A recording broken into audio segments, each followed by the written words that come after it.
Thane शहरामधल्या cluster कंपनीच्या विरोधात पवारांच्या राष्ट्रवादीने क्लस्टर डेव्हलपमेंट कार्यालयावरती धडक मोर्चा काढला। पवारांच्या राष्ट्रवादीचे आमदार जितेंद्र आव्हाड यांच्या नेतृत्वामध्ये हा मोर्चा काढण्यात आला। ठाण्यामधील 3 हात नाका इथून कशिश पार्क इथल्या क्लस्टर कार्यालयावरचा हा मोर्चा होता।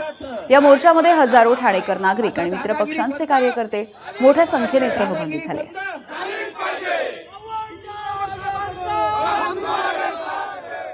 ठाण्यात राष्ट्रवादी शरदचंद्र पक्षाकडून क्लस्टर कंपनीच्या विरोधात आक्रमक मोर्चा ठाण्यातील इंटरनेटी मॉल पासून सुरू केलेला आहे। आपल्यासोबत जितेंद्र आव्हाड आहे। सर, क्लस्टर कंपनी विरोधात आक्रमक मोर्चा काढलेला काय? असं आहे की क्लस्टर कंपनी हा मोठा फ्रॉड आहे।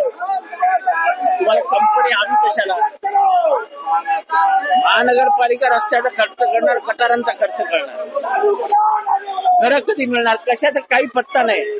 आणि क्लस्टर कंपनीला 130 कोटी रुपये महानगरपालिकेने देऊन टाकले। कशाला दिले? एकीकडे टॅक्स वाढवताय तुम्ही सगळ्यांचा, 20% कमर्शियल टॅक्स वाढवला, 12% घरांचा टॅक्स वाढवला।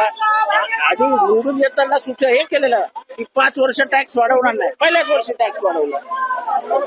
आक्रमक पवित्रा घेतलेला काय वाटतं की हे आंदोलन झाल्यानंतर कुठेतरी सरकारला जाग येईल? नाही, सरकार झोपलेल्या गोळ्या घेऊन झोपलं, त्यांना जाग नाही।